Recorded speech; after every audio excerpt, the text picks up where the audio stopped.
ஒவ்வொரு வீட்லேயும் dining table கான்வர்சேஷனில் பணத்தை எங்கே போடலாம் அப்படின்ற பேச்சு இடம்பெறுவது சகஜம் இல்லை. பணத்தை பற்றி யாருமே பேசுறதில்லை ஆக்சுவலாக.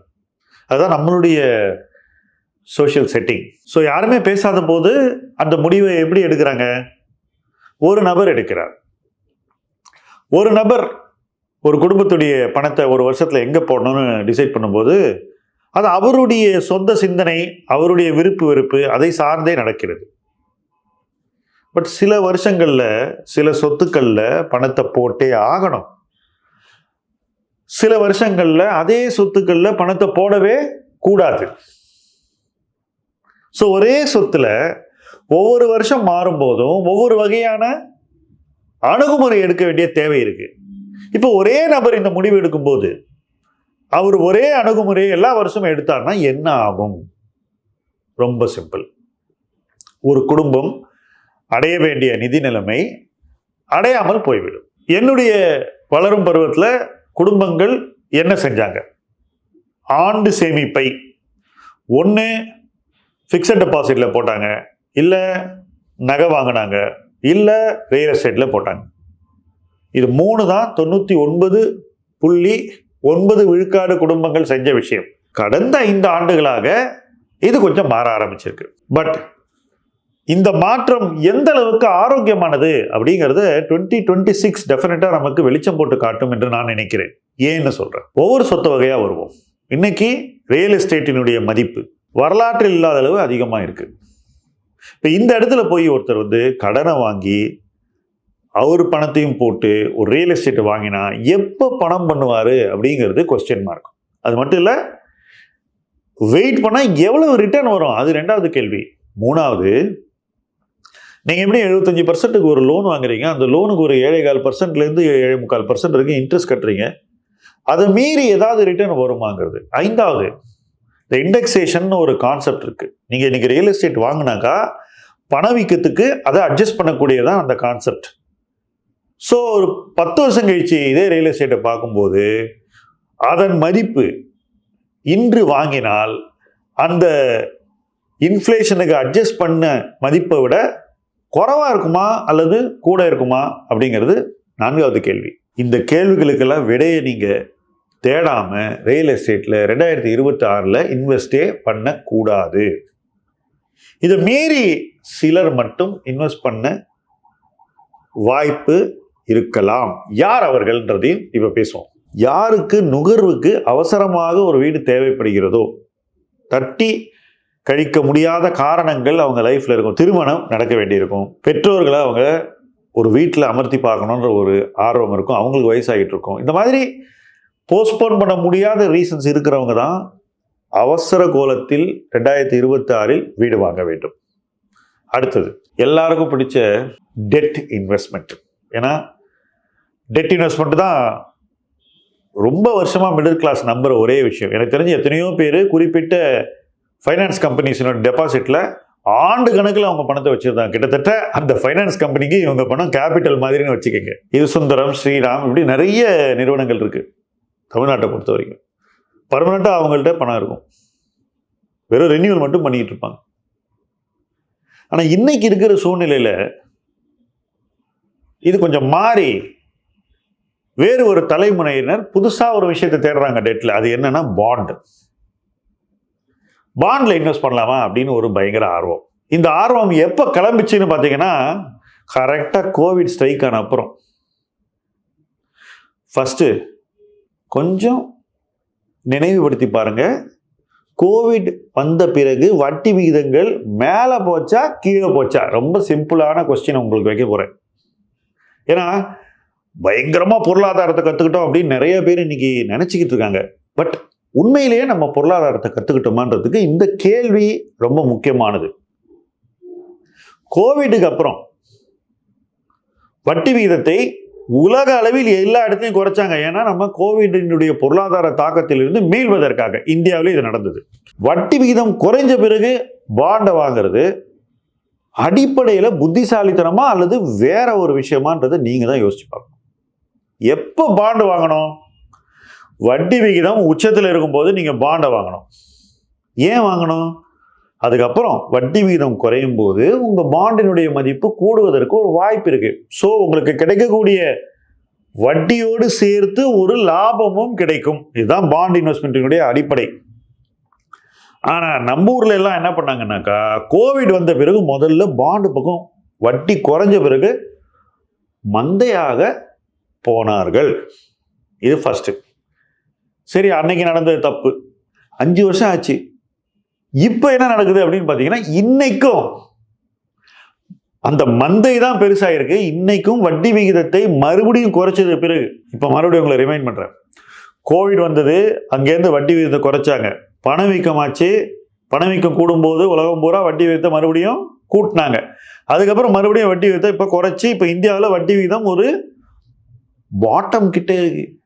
இந்த பாயிண்ட்ல போய் எல்லாரும் என்ன பண்றாங்கன்னா, மறுபடியும் பாண்டை சேஸ் பண்றாங்க.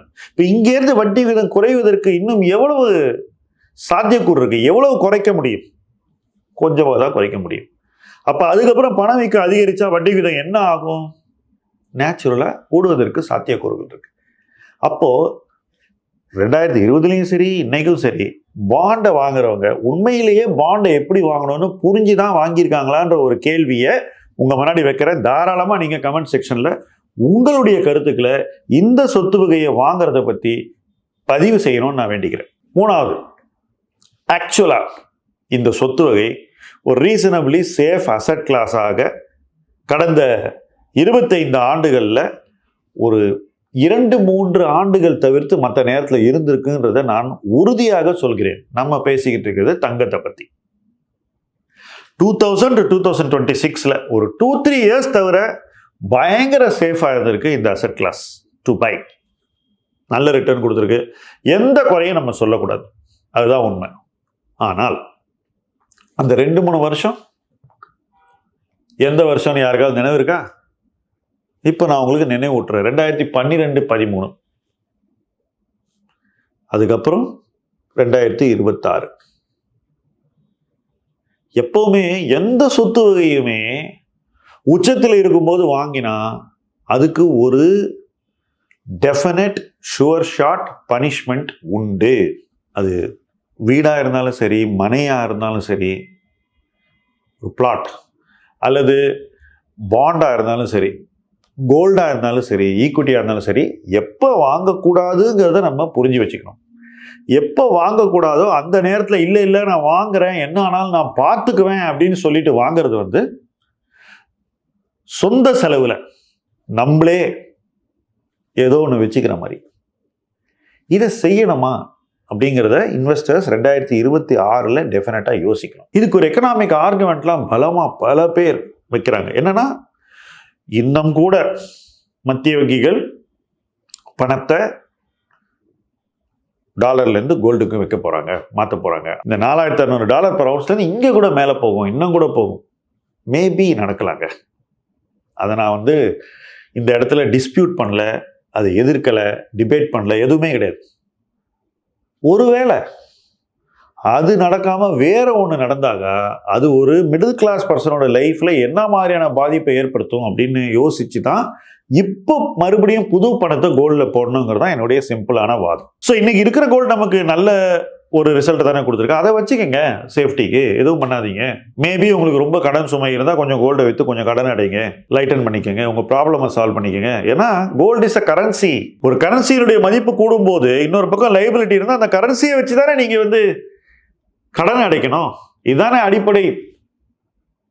ஸோ கடன் இருப்பவர்கள் இந்த வாய்ப்பை பயன்படுத்திக்கிட்டு கடனை குறைச்சிக்கலாம். மற்றபடி கோல்டை இருக்கிற கோல்டை விற்கிறதுக்கு இன்னைக்கு யாரும் உங்களை நிர்பந்திக்கல, வற்புறுத்தல, அறிவுரை கொடுக்கல. பட் இந்த இடத்துல இருந்து வாங்கிறது எவ்வளவு சென்சிபிள்ங்கிறத யோசிச்சு தான் செய்யணும். சார், ஒருவேளை 4,600 அது 6,000 போயிடுச்சுன்னா அன்னைக்கு நீங்க ஒத்துப்பீங்களா? எனக்கு கவலை 6000 போறதை பத்தி இல்லை. 6000 போச்சுன்னா உங்க கையில் இருக்கிற கோல்டு மறுபடியும் அப்ரிஷியேட் ஆகதான் போது, ஹாப்பியா இருங்க. ஆனா புதுசா இருக்கிற சேமிப்பு கொண்டு போய் $4600 பர் அவுன்ஸ் சர்வதேச சந்தையில் இருக்கும்போது நீங்க போய் வாங்கினீங்கன்னாக்கா அது ஒரு $1000 குறைஞ்சினா அதனுடைய விலையை யார் கொடுப்பது? இதுல இன்னொரு ரிஸ்க் இருக்கு. இன்னைக்கு கவர்மெண்ட் ரூபாயினுடைய மதிப்பை டாரிஃபின் தாக்கத்தில் இருந்து நிறுவனங்கள் மீள்வதற்காக, பொருளாதாரம் அந்த தாக்கத்தை கடந்து செல்வதற்காக ரூபாயை டெலிபரேட்டா கவர்மெண்ட் இன்னைக்கு இன்னும் வீக்கா வச்சிருக்கு. ஒருவேளை இந்த டாரிஃப் பிரச்சனைலாம் ஒரு சில மாதங்கள்ல முடிஞ்சு அதுக்கப்புறம் ரூபாய் அப்ரிஷியேட் ஆச்சுன்னா கோல்டு அதே விலையில இருந்தா கூட பல பேருக்கு அது நஷ்டத்தை கொடுக்கலாம். அதே போல இன்னைக்கு விலை ரொம்ப ஏறி போச்சு. இந்த விலையில நமக்கு இதுக்கு மேல கஸ்டம்ஸ் டியூட்டி தேவையில்லைன்னு சொல்லி இருக்கிற அந்த 5% கஸ்டம்ஸ் டியூட்டியை கவர்மெண்ட் விலகிக்கிட்டுனா அப்பவும் கோல்டு இறங்கலாம். இப்படி பல ரிஸ்க்ஸ் இருக்கு நமக்கு. ஸோ கோல்டு எல்லா நேரத்தையும் ரிஸ்க் ஃப்ரீன்னு சொல்றது தவறு.